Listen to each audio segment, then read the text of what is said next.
if you wanted to create a new personal reality, a new life, then you would have to start thinking about what you've been thinking about and change it. You would have to become aware of your unconscious thoughts and observe them. Most people try to create a new personal reality as the same personality, and it doesn't work. You literally have to become someone else. If you want to change your life, you got to make a decision to change your life. And sitting around and waiting to feel ready is not the decision I want you to make. Yes or no. Make the binary code decision. Yes or no. It's a commitment. It's not a feeling. Commitments don't have nothing to do with your feelings. You do it because you're supposed to. So as you're looking at the choices that are before you, where you've got a path that's well-trodden, you've got a path that literally is invisible and won't become something until you step on it, you have to understand that that's what this life is meant to be, and that the only frustration that you will look back on with tremendous regret is knowing that you did what was easy, even though it wasn't you.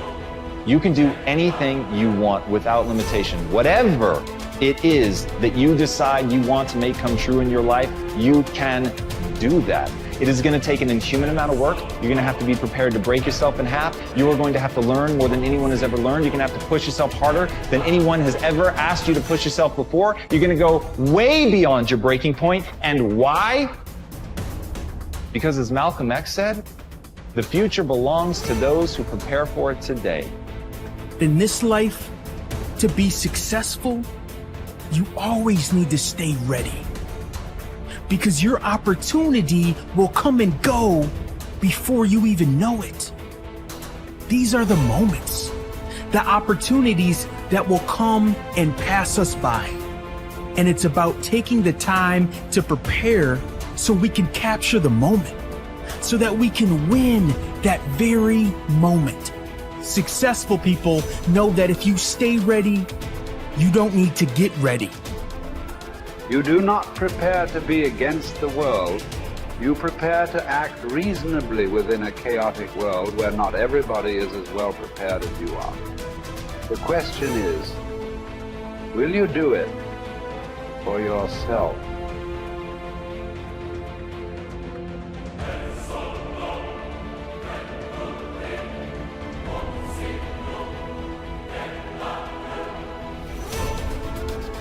Manifesting is intentionally training your brain and your nervous system to believe in something that hasn't happened yet. That's what manifesting is. Manifesting is a power tool. It's backed by neuroscience. It is backed by years of research. And when used properly, it helps you achieve your goals because it helps you prepare to do the work. I use science-backed manifesting tools every single day to shut down the negative conversations in my life and to live a big life and to take big risks. And dude, Olympic athletes use manifesting. And we're going to get into how Olympic athletes and the world's leading, business leaders and successful people everywhere use it. But I'm telling you right now, the way you shut down your internal conversation that is holding you back is manifesting. Manifesting is one of the first things you have to learn how to do to get started on making this a reality. So what is manifesting? Manifesting is mentally training for getting what you want. That's all that it is. It is part of the toolkit that successful people around the world use. Let me tell you what manifesting is not. Manifesting is not thinking thoughts and then hoping they come true. That is what people do on their 7th birthday, and they blow out the candles. That is not what we are doing here. Manifesting is based in neuroscience. It is a tool that you are going to use precisely, intentionally, systematically, with purpose. Because you use manifesting to rewire your mind and your body and your spirit to help you do the work to achieve your dreams. When you use manifesting properly, you are removing the mental obstacles of self-doubt, resistance, fear, perfectionism, feeling overwhelmed, other people's expectations, all that stuff that is holding you in place right now, that makes you spin in circles. Manifesting clears that shit out, and it programs, using science, a completely different way of thinking and feeling about the things that you want to create in your life. And when you manifest properly, it's almost like the pregame training that you do before the big game. It prepares you to take action. It boosts your confidence. It gets you ready to do that thing.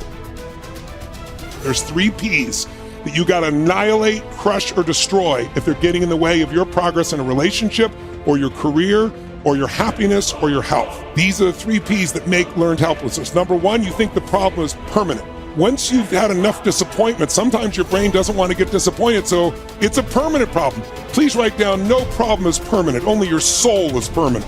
Nothing's forever. Everything changes, everything eventually ends, and something new begins. That's part of life. Those are the seasons of life. The second key that keeps people in learned helplessness so they don't change, this belief's got to be annihilated, broken through, and that it's pervasive. That means that because my relationship's not great, my whole life is horrible. Then you're forgetting you do have health, or you do have friends, or you do have a job, or you do have whatever. I can breathe. And the third one is we think the problem is personal. There's something wrong with me. And if you start believing that, it becomes self-fulfilling. You give up. See, I'm not good enough. I'm not beautiful enough. I'm not smart enough. I always screw it up. So those 3 P's got to be destroyed. If we don't have a sense of purpose, then you're doing the thing you're doing just for the sake of doing it, right? Like I'm making money just for the sake of money. I'm turning this wrench just for the sake of turning this wrench. And when we do things that contribute to something else, contribute to something bigger, it gives our lives and our work meaning. And when we have a sense of meaning, when we have a sense of purpose, it does many, many things to us. It builds our self-confidence. It makes us better decision makers. It makes us better in relationships. And at the end of the day, it makes us enjoy our lives and find fulfillment in our work. And I think so often, and I think there's a lot of people don't think about it this way. They don't think about what's the purpose of all of this. What's the reason I'm doing all of this? We usually default to, I got to pay my bills. Now, that's a function, because I was told to do it. Because everybody has to work, or because I'm just trying to, I want to make this company the biggest or the best. To what end? To what value? And so to truly understand purpose, I think, like I said, it sort of just has positive effects all over the place. In the real world, we miss. Sometimes by a lot, but we have to keep trying. The more we work on it, the better we get. The more shots we take, the more times we'll hit the target and the more good we'll do.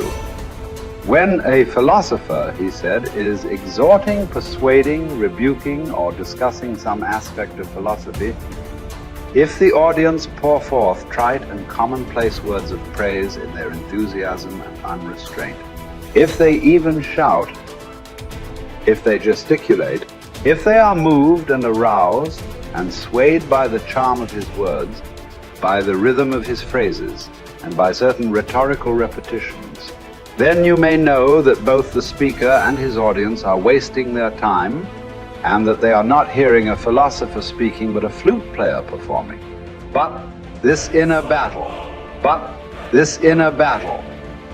as Martin Luther King Jr. would later call the Civil War between the North and South of our souls, rings true to any person with a shred of self-awareness. We have competing parts within us, and what matters in life is which side we choose to turn ourselves over to. One must design one's life, Posidonius said, to live contemplating the truth and order of the universe, and promoting it as much as possible, being led in no respect by the irrational part of the soul comes his way. A wise man can make use of whatever comes his way, he said, but is in want of nothing. On the other hand, he said, nothing is needed by the fool, for he does not understand how to use anything, but he is in want of everything. There is no better definition of a Stoic. To have but not want, to enjoy without needing.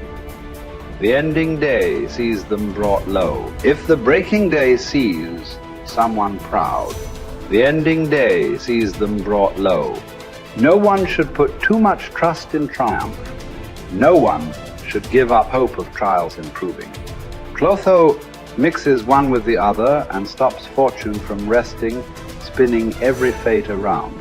No one has had so much divine favor that they could guarantee themselves tomorrow. God keeps our lives hurtling on, spinning in a whirlwind,